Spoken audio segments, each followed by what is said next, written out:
Tengan todos una muy buena tarde. Solo les solicito, les pido que me confirmen si estamos bien con la transmisión.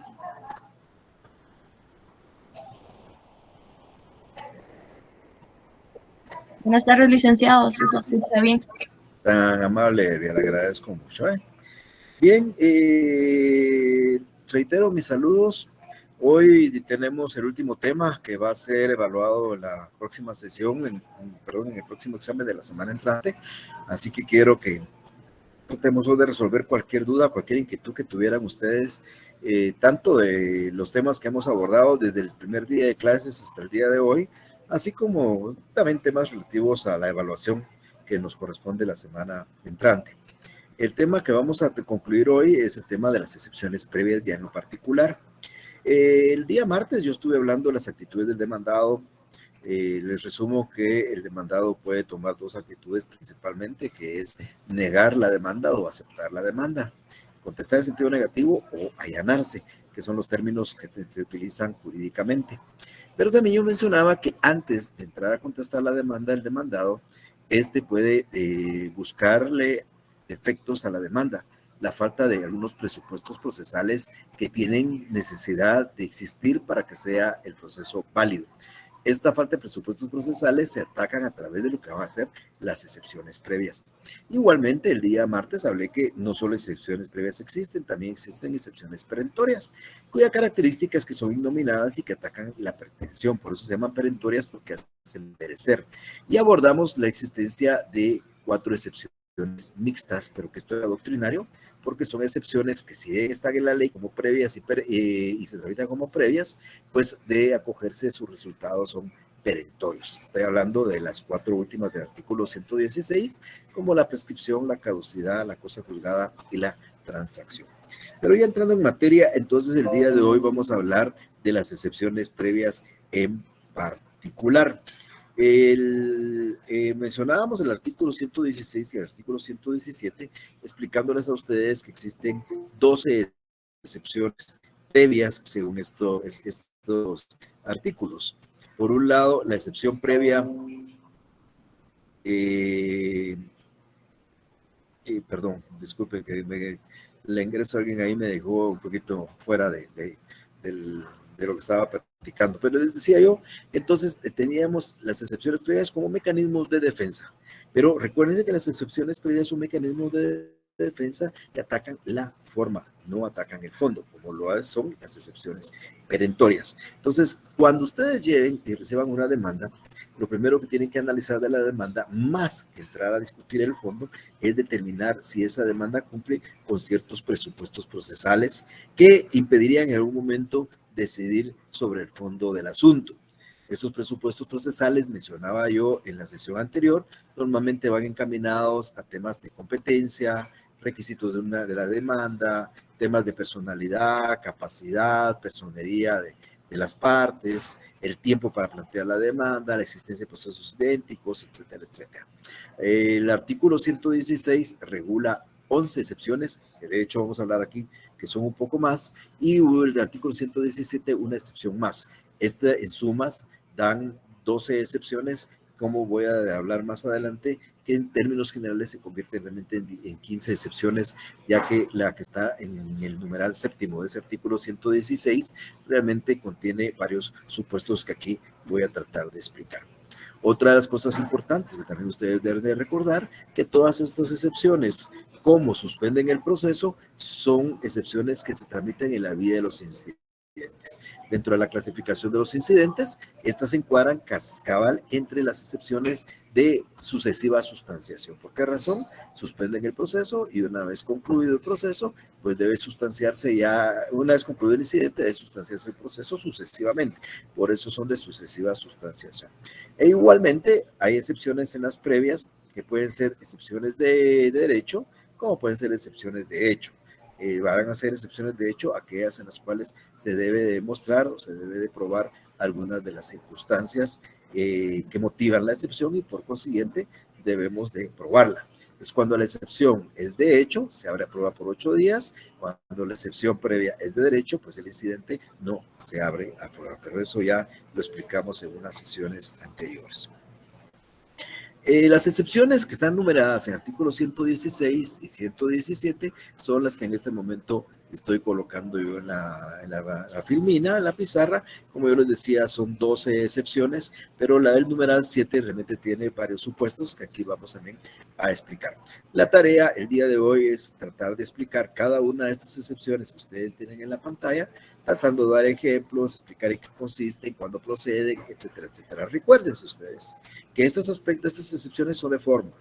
El juez no es competente, la demanda no está reuniendo ciertos requisitos, el personero no acredita en su representación, sin entrar al fondo del asunto. Si nosotros estamos discutiendo un juicio ordinario de cualquier cosa, pues, y planteamos una excepción, o en la parte demandada plantea una excepción de esta naturaleza, el proceso automáticamente se suspende mientras se discute y se decide esta excepción.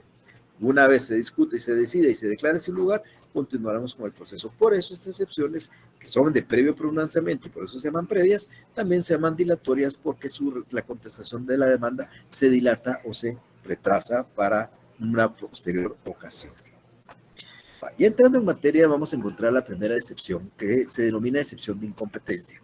También es importante que ustedes recuerden que las excepciones tienen un nombre. Nosotros no las estamos inventando. Se llama excepción previa de incompetencia. No se llama falta de competencia. O sea, si yo planteo una excepción de falta de competencia del tribunal, me la van a rechazar porque no es una excepción previa. La excepción se llama incompetencia. ¿Cuándo procede la incompetencia? Bueno, primero recordemos aquel principio importante. Todo juez tiene jurisdicción, pero no todo juez tiene competencia. Si ustedes hablan con un juez y se sientan a comer con él, sepan que ese juez puede administrar justicia, pero no puede ser en cualquier materia, ni en cualquier territorio, ni en cualquier cuantía. Por consiguiente, el juez tiene jurisdicción, pero no todo juez tiene competencia. Esa premisa es importante. Entonces, cuando uno presenta la demanda, el primer requisito de la demanda es dirigirnos al juez competente. Yo ya les he mencionado que tenemos más de 1000 juzgadores en la República, entre jueces de paz, jueces de instancia, magistrados y magistrados de corte, pero que estos jueces, al final de cuentas, en las reglas de competencia, le corresponde a uno solo conocer nuestro asunto en particular, por materia, por territorio, por cuantía.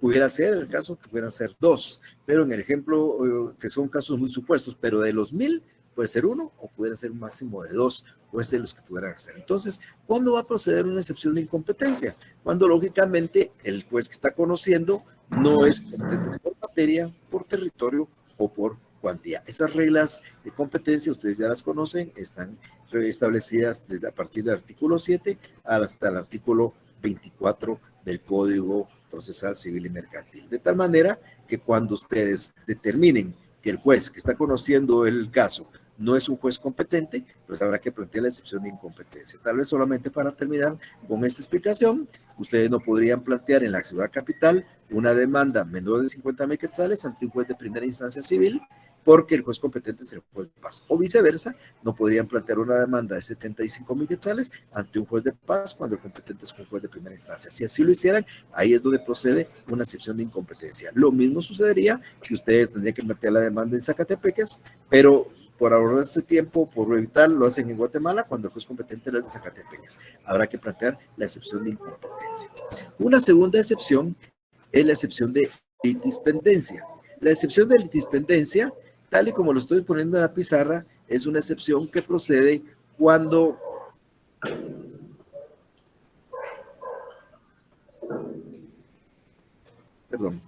es una excepción que procede cuando hay un juicio pendiente. Litis es litigio, pendencia, pendiente. Litispendencia es la existencia de dos procesos idénticos, con identidad de personas, identidad de acciones, identidad de objetos, pero los dos pendientes de resolver, y en el caso de la litispendencia, el segundo proceso debe quedar sin efecto. Me explico y doy el ejemplo. Yo, Mario Gordillo, demando a Juan Pérez en el juzgado primero por un accidente de tránsito, pero también lo demando en el juzgado segundo por el mismo accidente de tránsito, y de repente se me ocurre demandarlo también en el juzgado tercero por el mismo accidente de tránsito. Mi intención es demandar en 3 juzgados para ver en dónde yo logro una mejor sentencia. En los 2 siguientes procesos, es decir, los posteriores al primero, ya no tienen ningún valor, ninguna validez y por consiguiente ya no tienen fundamento. Aquí hay un típico ejemplo de litispendencia ¿Por qué? Porque hay un proceso pendiente idéntico al anterior. Entonces, los siguientes procesos, el segundo, el pendiente, ese no puede continuar, solo puede existir el primero y original, y esto tiene como su naturaleza jurídica es evitar fallos contradictorios. Imagínense yo presentando 3 demandas idénticas en 3 juzgados distintos para buscar sentencias, podría traer 3 sentencias distintas, contradictorias, y esto lógicamente va en contra de la naturaleza del sistema de justicia y es en contra de la fortaleza del sistema de justicia. Entonces, la litispendencia es un litigio pendiente que es idéntico a otro que también está pendiente, quedando sin vigencia el proceso más nuevo y continuándose con el proceso más antiguo. Alguien me preguntaba qué diferencia hay con la acumulación de acciones en este caso. Es una cosa muy distinta. En la acumulación de acciones, las partes pueden ser las mismas, pero en posiciones distintas. Por ejemplo, yo decía en el ejemplo que estoy dando que yo demando a B en un juzgado, en 2 juzgados, en 3 juzgados, pero por el mismo caso de daños y perjuicios, aquí hay litispendencia, pero si yo demando a B en un juzgado y B me demanda a mí en otro juzgado por el mismo hecho, aquí no hay litispendencia, porque si bien es cierto, somos los mismos sujetos, en uno yo soy actor y en el otro soy demandado. Aquí se forma una acumulación, se juntan los procesos para dictar un solo fallo que no sea contradictorio, un fallo que va a decidir tanto sobre mis pretensiones como por las pretensiones de la otra parte.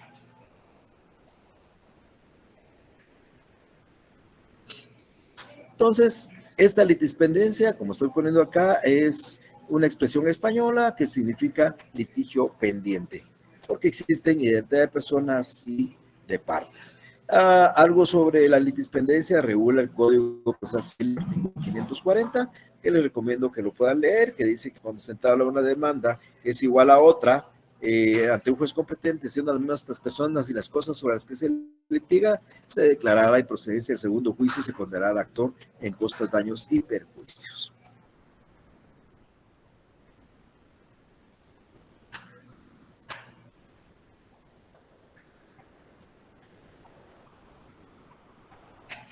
Otra de las cosas que también me voy a adelantar acá, aunque lo vamos a ver, es que hay una excepción que es similar a esta, pero con alguna diferencia, y es la excepción de cosa juzgada.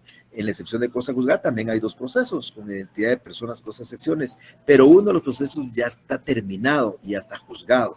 Por consiguiente, no podemos continuar con otro, porque estaríamos tratando de revertir o de revisar un fallo ya decidido. Entonces, vamos a encontrar más adelante una excepción de cosa juzgada que procede también por identidad de personas, cosas, secciones, pero no con un litigio pendiente, sino con un litigio ya juzgado. Pero era para, adelanto esto para efectos simplemente de que podamos entender la diferencia. Luego encontramos una excepción de demanda defectuosa. La sesión que yo me permití trasladarles de forma grabada sobre los requisitos de una demanda, fui muy claro en explicarles a ustedes que la demanda es un proyecto de sentencia. Cuando un juez dicta la sentencia se basa mucho en mi demanda y en la contestación. El juez toma en cuenta, basado en el principio dispositivo, lo que dispuso el actor en su demanda, lo que dispuso el demandado en su demanda, los hechos que dispuso el actor en su demanda, los que hizo el demandado en su contestación, las pruebas que ofreció y aportó el actor en el proceso y las pruebas que aportó el demandado, las pretensiones del actor como las pretensiones del demandado. Entonces, tanto la demanda como la contestación vienen siendo proyectos de la sentencia, le va a servir al juez para la sentencia, pero la demanda es fundamental, porque la demanda en cierta forma es el primer elemento y es el acto introductorio de la acción. Cuando esta demanda no cumple los requisitos que ustedes ya conocen, que yo ya les expliqué, entonces proceder a esa demanda defectuosa.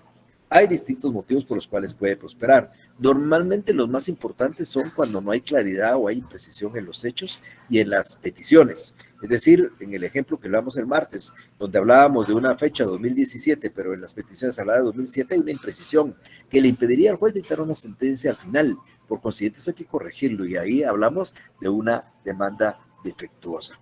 Igualmente se plantean demandas defectuosas porque uno no pone la edad, que la ley exige como edad, uno no puso el domicilio porque la ley pide el domicilio, uno no ofreció pruebas y la ley exige que pruebas, las peticiones no son muy claras o inclusive han planteado excepciones previas porque no se acompañan el número exacto de copias.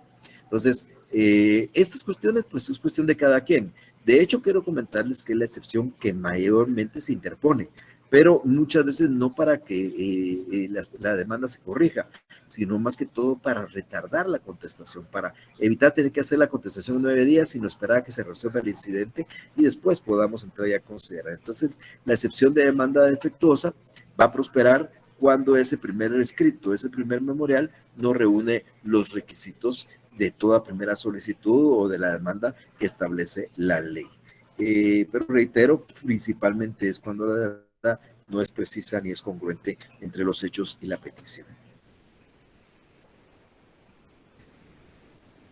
Cuando hablamos de capacidad, recuerden ustedes que ustedes son personas. Ya he mencionado que la persona es todo ente capaz, lo saben ustedes, de adquirir derechos y contraer obligaciones. ¿Por qué son personas ustedes? Porque la ley les da personalidad. Y el hecho de ser personas a ustedes les da ciertos atributos. Una es la capacidad. Pero la capacidad puede ser de dos clases. Una capacidad de goce, que es la que tenemos desde que nacemos. Pero esta capacidad nos permite ejercer derechos, pero a través de un representante legal. Y la capacidad de ejercicio, que es la que nos permite ejercer los derechos por sí mismo. Cuando nosotros hablamos de una falta de capacidad legal, nos referimos a la falta de capacidad de ejercicio. Es decir, estamos pensando en un menor de edad que plantea una demanda cuando él no puede hacerlo porque no tiene capacidad de ejercicio. Yo quiero decirles que yo en mis años de experiencia, de práctica forense, nunca he tenido ni he visto una excepción de esta naturaleza, porque sería ilógico que alguien plantee una demanda siendo menor de edad, pero pudiera suceder. Puede ser que la falta de capacidad legal se dé con el sujeto activo, como puede ser que se dé con el sujeto pasivo. Puede ser que yo demande siendo menor de edad, o puede ser que demande a alguien siendo menor de edad, no a través de su representante legal. Cuando se da una situación de estas, un supuesto de estas, es cuando nosotros podemos plantear la excepción de falta de capacidad legal, porque quien demanda no tiene capacidad. Ojo, recuerden ustedes que la falta de la capacidad de ejercicio no la tienen los menores de edad, pero también no la tienen algunos mayores de edad que han sido declarados en estado de incapacidad. Por consiguiente, la excepción va a prosperar si, por ejemplo, un mayor de edad que está declarado en estado de incapacidad comparece él por sí mismo a querer promover una acción.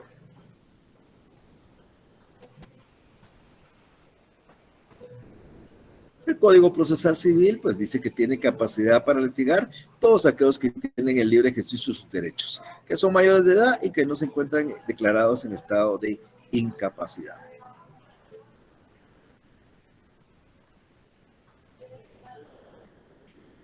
Luego encontramos otra excepción que el código denomina excepción de falta de personalidad. Esta excepción tiene una característica, su nombre realmente no tiene relación con el contenido de la excepción. Vean, cuando nosotros nos enseñaron en el ámbito del derecho civil sustantivo, que era la personalidad, seguramente su profesor les dijo que personalidad era una investidura jurídica que la ley nos da a todos los seres humanos para entrar en el campo del derecho. Todos los seres humanos somos personas porque la ley dice que somos personas. No somos personas por naturaleza somos seres humanos. Pero dentro de los seres vivos, hay seres vivos como las plantas, hay seres vivos como los animales irracionales y no solo los animales racionales. Solo a los animales racionales, a los seres humanos, nos da personalidad a la ley.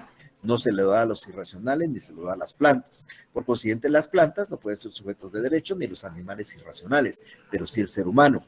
Ahora, cuando oímos una falta de personalidad, podríamos entender que es porque está demandando un animal irracional, un perro plantea una demanda o una planta plantea una demanda y no tienen personalidad, pero no se refiere a eso. Acá debemos de entender el término personalidad como falta de legitimidad, es decir, aquí lo vamos a hacer cuando ¿quién demanda? El sujeto activo o contra quién se demanda. El sujeto pasivo carece del derecho para demandar. Vamos a ver dos ejemplos muy rápidamente. El divorcio solo lo pueden pedir los cónyuges, nadie más. Si ese alguien más plantea la demanda en nombre de los cónyuges, como fue un derecho propio, ahí hay falta de personalidad de quien plantea la demanda. Y si se presenta la demanda en contra de alguien que tampoco está legitimado, hay falta de personalidad del demandado. Otro ejemplo podría ser el juicio de daños por un accidente de tránsito. Si quien va a reclamar es quien no es dueño del vehículo que le ocasionaron los daños, él no tiene legitimidad para reclamar daños de algo que no es de él. Por ende, aquí habría falta de personalidad. Esa falta de personalidad puede ser tanto del sujeto activo como puede ser tanto del sujeto pasivo. Porque el sujeto pasivo podría ser demandado sin tener legitimidad para comparecer y el sujeto activo podría estar demandando sin también tener legitimidad para comparecer. Entonces, importante aquí es establecer que esta falta de personalidad se da ante la falta de legitimación, ante la falta de legitimación para actuar dentro del proceso, tanto del sujeto pasivo como del sujeto activo. Si en el caso ustedes les dicen, mire, me está reclamando daños y perjuicios, ¿quién? Una persona que yo le choqué su carro y el carro es de él, no es de él, pues entonces él no puede ir a reclamar. Hay falta de personalidad en este caso de la parte actora, por dar un ejemplo más todavía de los que acabo de mencionar. Encontramos una excepción de falta de personería. En el proceso puede comparecer tanto el sujeto activo como el sujeto pasivo representados. Recuérdense que el personero es el representante de una de las partes. ¿Quiénes actúan con quiénes son personeros? Dije en alguna oportunidad en una clase. Dije, puede ser, por ejemplo, mi personero. Yo, Mario Gordillo, puedo tener un personero, que es mi mandatario. Yo nombro un mandatario, me voy fuera del país, nombro un mandatario, él es mi personero, él es mi representante legal. Pero ¿quién es el personero de los menores de edad o de los incapaces? Sus padres en ejercicio de la patria potestad o sus tutores. ¿Quién es el personero del Estado? Pues el Procurador General de la Nación. ¿Quién es el personero del ICS?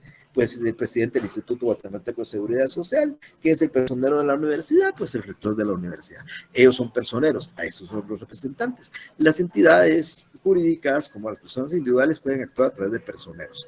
Cuando hay falta de personería, se va a dar en dos situaciones. La falta de personería la vamos a encontrar cuando quien comparece no es el representante legal, pero dice serlo, y también va a ser cuando el que comparece, siendo representante legal, carece de un título con requisitos formales de validez. Entonces, lo primero que debemos de entender es que a los procesos, a los juicios se puede acompañar de un personero. No forzosamente tiene que ir una persona de forma personal, valga la redundancia. Puede hacerlo a través de un representante legal.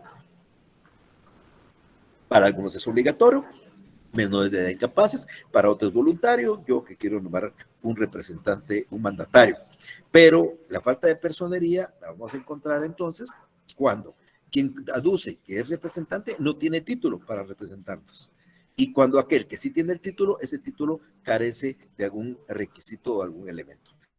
Vamos a pensar que viene mi hermano, se presenta en un tribunal y aduce que es mi representante legal, pero no tiene título. El juez, por alguna circunstancia, le tramita la demanda y ustedes plantean una falta de personería porque él no tiene título para representarme. Un ejemplo, dos ejemplos. Comparece mi hermano con un mandato que yo le he otorgado para que me represente. Y ustedes analizan que el mandato, dice un mandato otorgado en escritura pública, pero que por alguna circunstancia no se inscribió en el registro de poderes y es un requisito sine qua non para su validez.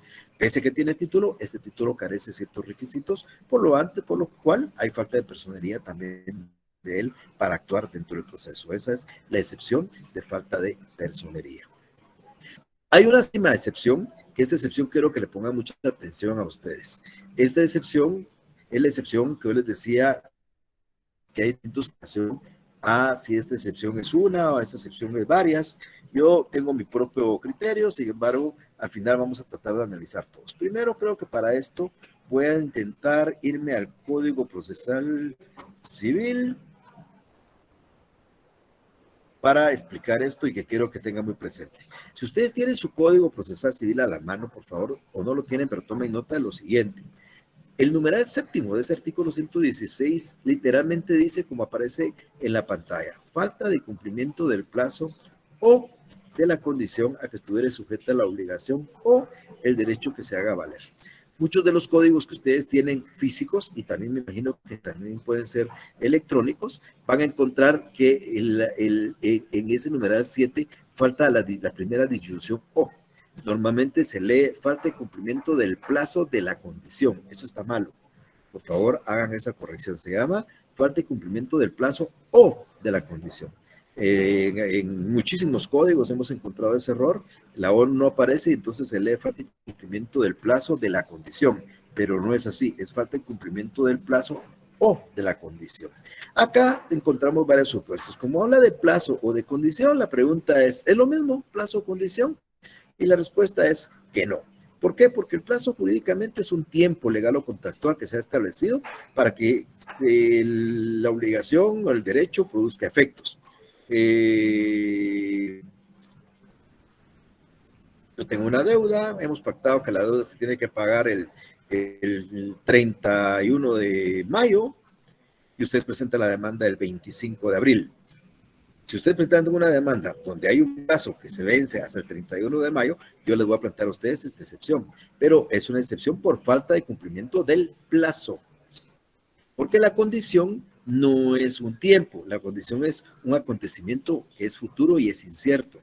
Si aquí la condición fuera, por ejemplo, ustedes van a poder plantear la demanda siempre el día que luna llena, por ejemplo, luna llena en el mes de mayo, decir algo, y ustedes presentan la demanda, estoy hablando de un supuesto, y no ha habido luna llena, habría faltado una acción.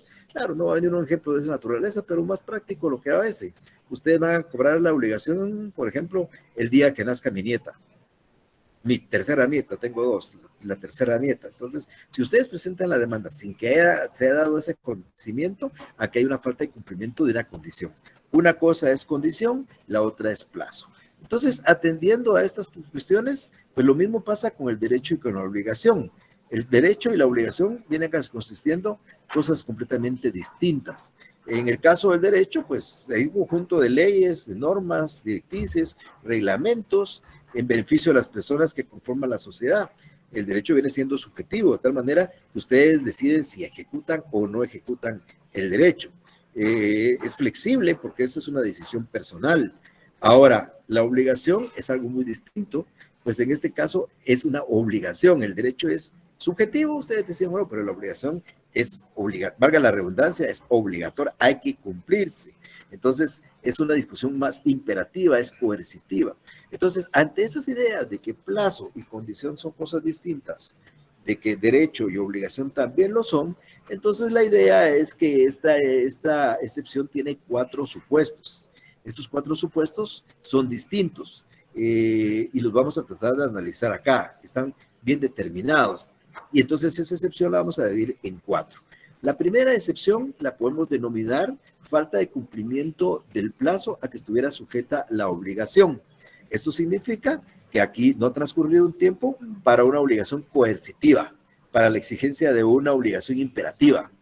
Usted tiene que pagarme, usted tiene la facultad para reclamarme y no se ha cumplido el plazo para eso. Por consiguiente, es falta de cumplimiento del plazo que estuviera sujeta la obligación.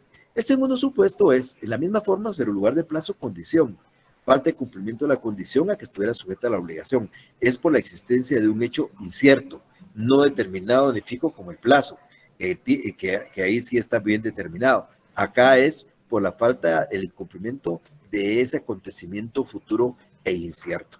Ahora, cuando vamos relativos a obligación y a derecho, encontramos que también hay una tercera excepción que sería falta de cumplimiento del plazo a que estuviera sujeto el derecho que se haga valer. Y lógicamente aquí lo que no ha transcurrido un tiempo que le asiste a alguien para ejercer o no ejercer dentro del plazo que la ley establece un derecho. Y lo último es el cuarto supuesto, que también en relación a esto sería falta de cumplimiento de la condición a que estuviera sujeto el derecho que se haga valer. Bueno, lo que quiero que concluir, porque ustedes analicen ya esa excepción en forma individual, es que aquí hay 4 supuestos, por lo menos diría yo que 2, porque el otro es discutible. Siempre he dicho yo que derecho y obligación, uno es consecuencia de la otra. Yo tengo el derecho porque alguien tiene la obligación y ese tiene la obligación porque tengo el derecho, pero condición y plazo son distintos. Pero para efectos de estudio vamos a encontrar 4 excepciones. Falta de cumplimiento del plazo a que esté sujeto el derecho, falta de cumplimiento del plazo a que esté sujeta la obligación, o falta de cumplimiento de la condición a que esté sujeto el derecho, o falta de cumplimiento del plazo a que esté sujeto la obligación. Esas son las excepciones que estaríamos nosotros tratando de analizar. Luego vamos a encontrar 2 excepciones cuya similitud es el tiempo. Por un lado, la caducidad y por otro lado, la prescripción. Los dos tienen una similitud por el tiempo. Vean, cuando nosotros hablamos de caducidad y de prescripción, estamos hablando de 2 instituciones bien interesantes. Cuando yo les hablé del proceso y les dije cuál es la finalidad del proceso, la finalidad primordial del proceso, concluimos que es mantener la paz social. O sea, cuando un juez lleva un buen proceso y lo hace en forma rápida, pronta, cumplida, pues se trata de mantener la paz en una colectividad. Lo mismo sucede con la prescripción y la caducidad. Son 2 figuras distintas, pero se asemejan en el tiempo. Por el transcurso del tiempo ustedes ya no tienen derecho a accionar, eso es caducidad, o por el transcurso del tiempo ustedes ya no tienen la facultad de ejercer un derecho. Eso es prescripción. Por eso dice que caducan las acciones, prescriben los derechos. Acción no es lo mismo que derecho. Acción es la facultad de recurrir ante un órgano jurisdiccional a reclamar justicia. El derecho no, el derecho es más amplio, es la facultad de reclamar algo, ya sea por una vía judicial o por una vía extrajudicial. Pero todo esto da tranquilidad. ¿Qué sucedería si ustedes tuvieran una deuda de hace 20 años? ¿No podrían dormir pensando que tarde o temprano se van a reclamar? No, la ley ya dice en el Código Civil cuánto tiempo dura y tiempo prescribe una obligación. La regla general es que las obligaciones prescriben en 5 años, perdón, sí, en 5 años, pero hay excepciones, por ejemplo, cobro de rentas prescriben 2, daños y perjuicios prescriben 1, perdón. Entonces, esos aspectos ustedes ya los conocen, pero el tema de la caducidad es tiempo de acción. Aquí me voy a ir a un ejemplo que tal vez que nos puede servir para que tengamos una idea. Si nosotros estuviéramos hablando en el ámbito del derecho civil, voy a irme a buscar aquí una norma del derecho civil. Voy a buscar aquí.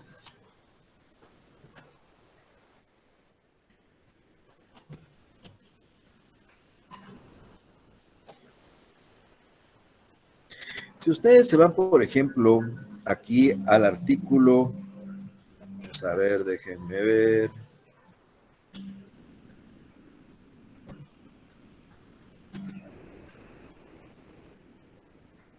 Déjenme ver nada más, aquí está. El artículo 149 dice, la acción de nulidad, en caso del inciso cuarto del artículo 145 procede y puede ser deducida por el cónyuge inocente por los hijos de la víctima o el Ministerio Público dentro del término de 6 meses. Estamos hablando de un tiempo para ejercer una acción. Eso es un típico ejemplo de caducidad. ¿Por qué? Hay 6 meses para promover una acción ante un tribunal de una nulidad de un matrimonio. Esto es por el término de 6 meses y esto es un típico ejemplo de caducidad. Vamos a encontrar otra por acá. Vamos a ver. Estamos en las causales de divorcio, 155. Aquí está.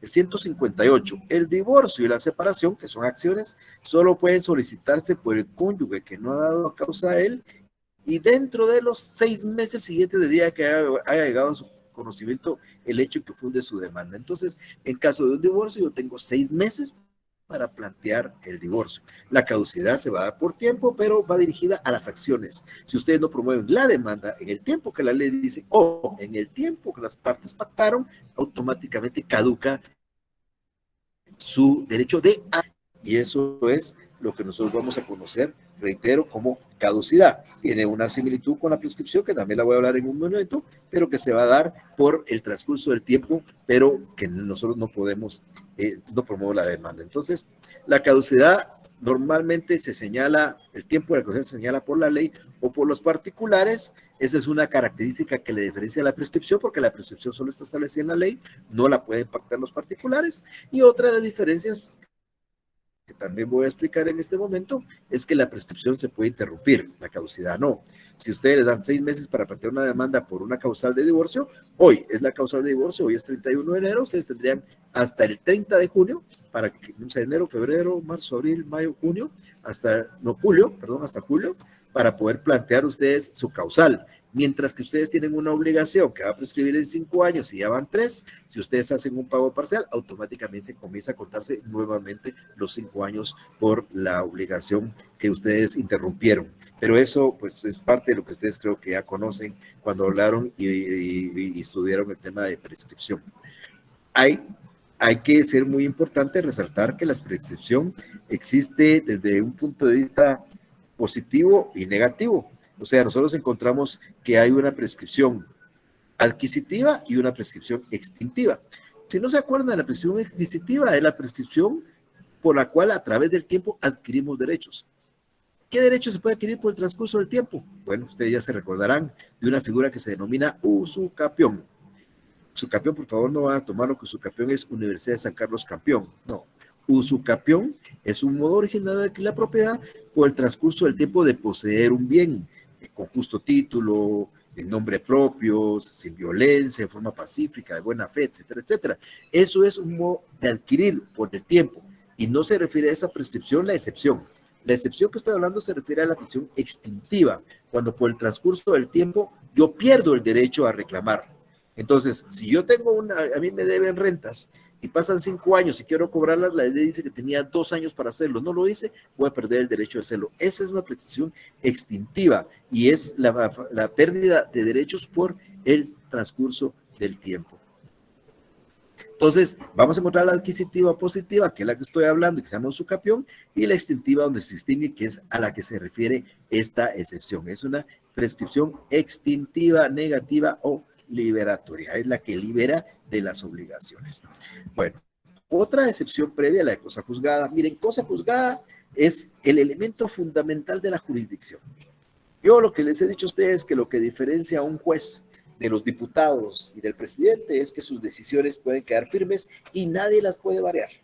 Cuando la decisión está firme y ya no se puede variar, estamos hablando de cosa juzgada.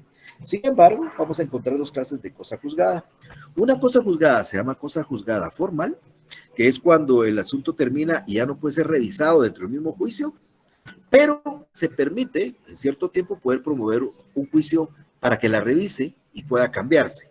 Eso no pasa en todos los procesos, solo pasa en algunos. Por ejemplo, el otro semestre, cuando hablemos del juicio ejecutivo y se dicte sentencia de juicio ejecutivo, sabrán ustedes que queda firme, pero que la parte deudora tiene 3 meses para poder plantear un juicio ordinario para revisar esa sentencia. O sea, esto es cosa juzgada formal, porque si bien es cierto, no se puede cambiar dentro del juicio, sí es cierto que 3 meses después podría un juicio ordinario modificar la sentencia.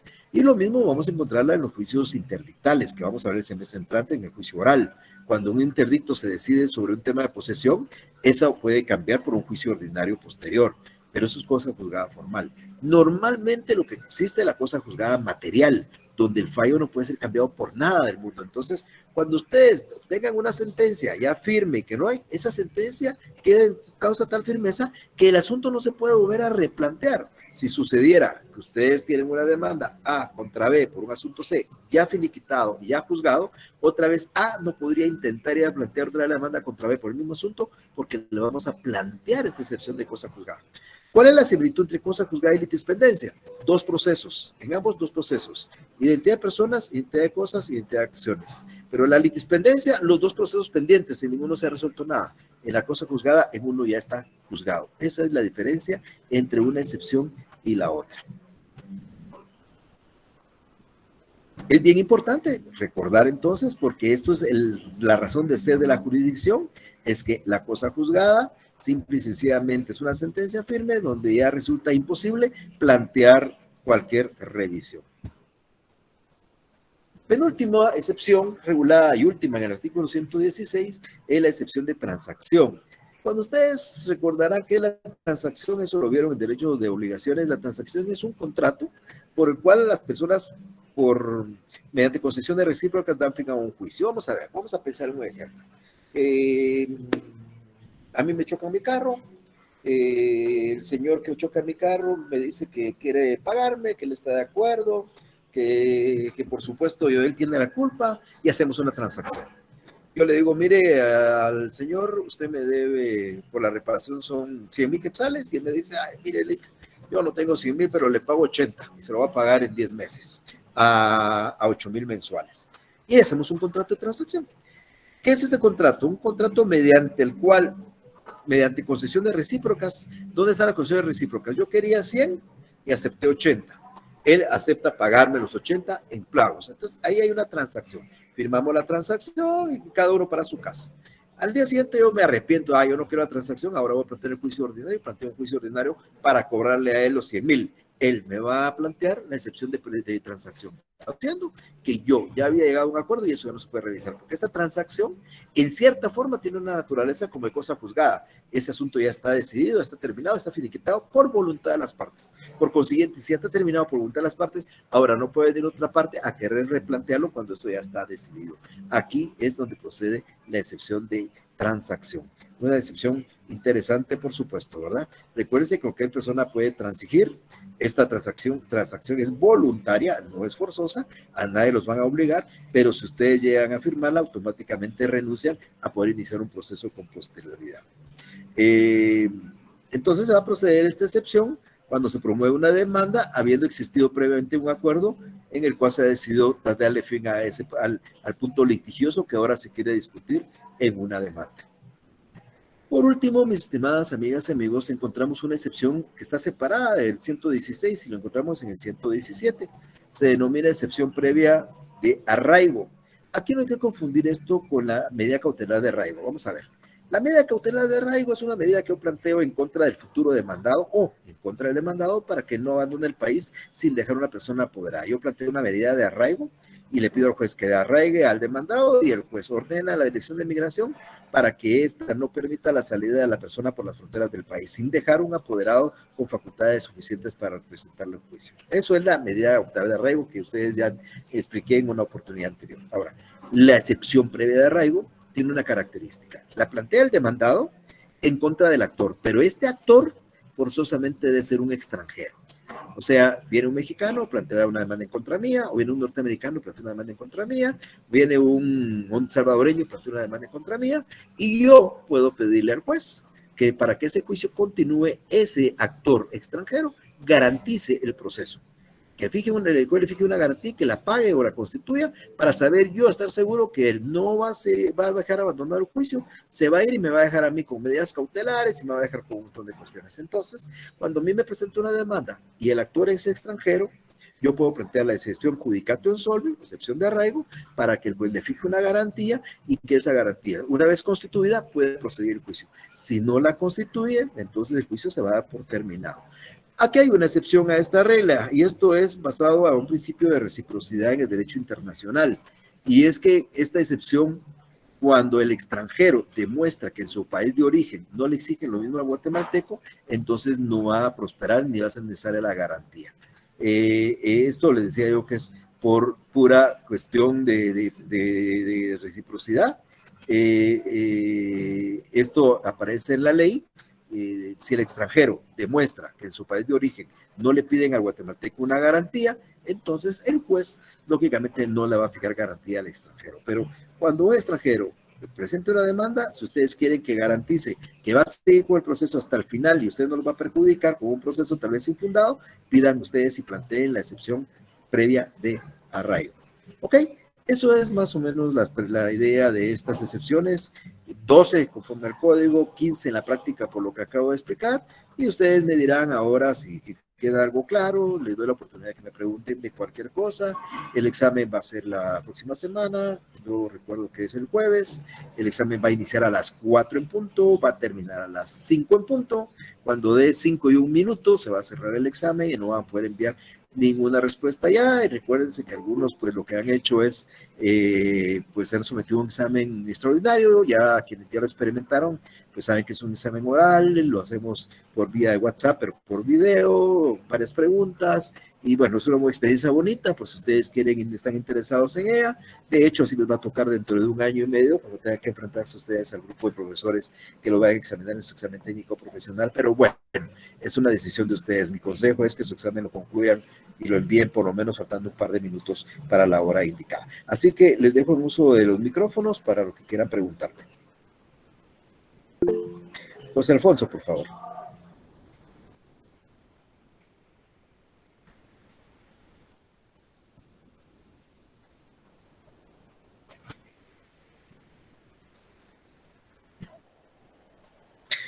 Muchas gracias, José Alfonso. Mire, fíjese que es bien interesante. Algunos autores dan ese ejemplo, que la falta de personalidad podría suceder con una sociedad irregular. O sea, no está constituida, es irregular y puede ser un buen ejemplo, pero lo que se norma para esta excepción es falta de legitimidad. Pero el ejemplo que usted da es el que más se acomoda al ejemplo y al típico concepto de personalidad. Esta no está legalmente constituida, no existe como persona individual, sin embargo, presenta una demanda y creo yo, José Alfonso, que bien podía prosperar esa excepción y ahí va más acomodada al nombre con el ejemplo que usted ha dado. Muchas gracias por su ejemplo, que es muy importante.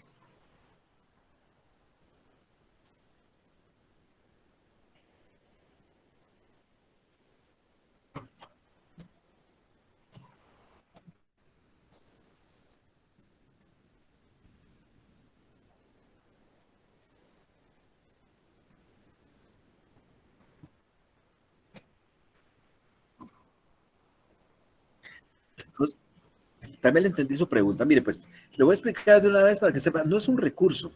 O sea, usted plantea un juicio ejecutivo, lo vamos a ver el semestre entrante, y el juicio ejecutivo se dicta una sentencia. Esa sentencia es susceptible de apelación y se va a apelación. Hasta ahí llega, ya no es susceptible de otra cosa. Ya una vez está dictada la sentencia, usted ya no tiene recurso y ahí la sentencia está firme. Pero es una firmeza formal nada más, una cosa juzgada formal, porque si usted cumple con la sentencia, pero después, durante 3 meses siguientes, plantea un juicio ordinario de revisión, ese juicio ordinario podría cambiar la sentencia. Pero ¿cuáles son los requisitos para que usted plantee la revisión, el juicio ordinario posterior? Es que primero cumpla con la sentencia. En el juicio ejecutivo usted condenado a pagar 100,000 quetzales, usted los paga, pero dentro de los 3 meses pide la revisión y pudiera ser que esa revisión cambie la sentencia y la revierta. Pero usted el primer requisito es haber cumplido primero con la sentencia. Eso pasa en el juicio ejecutivo. Claro, si el juicio ejecutivo ya firme, usted no ha cumplido, usted a los 4 días de estar firme, usted ya le pueden embargar bienes y proceder a rematárselos.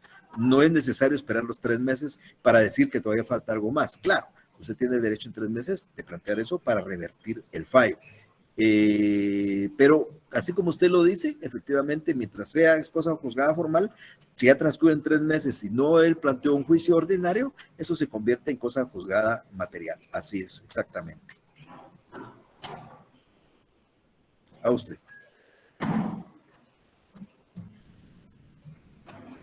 Bueno, miren, más tarde estoy transmitiendo, no donde normalmente lo hago.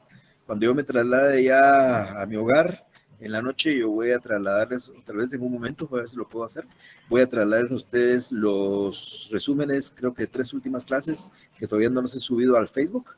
Y en Classroom voy a compartir nuevamente la dirección de la página de Facebook, porque tengo entendido que hay un par de personas que no han podido, por alguna cuestión salieron de la página y no han podido volver a ingresar. La idea es que ahí tienen ustedes resúmenes de todo que pueden leer. El día del examen los invito a que estén preparados para una prueba que, si ustedes han oído mis clases, no debería tener dificultad. Lean bien los casos, traten de dar las respuestas correctas, etcétera, etcétera. Les deseo lo mejor. Yo estaré enviándoles las instrucciones del examen, por lo menos con 24 horas de anticipación, para ustedes sepan exactamente más o menos en qué va a consistir la prueba y estén preparados para ello. Así que si no hay más preguntas, yo les deseo a ustedes una feliz tarde. Les agradezco siempre que estén aquí presentes. Gracias a Dios he encontrado que el número siempre es casi el mismo. No son exactamente todos que están asignados, pero casi el 80%, y eso a mí me motiva, aunque no les vea las caras, aunque me esté hablando solo, pero yo siento que ustedes están del otro lado. Espero, ¿verdad? Algunos de repente están viendo Netflix y de lo que me están oyendo la clase, pero eso ya no es un problema mío. Así que les deseo lo mejor, tengan una feliz tarde y nos vemos hasta la próxima semana, el día del examen, que el martes tienen pruebas, seguramente no vamos a tener examen. Tengan feliz tarde, nos vemos. Muchas gracias. Muchas gracias, licenciado. Feliz tarde.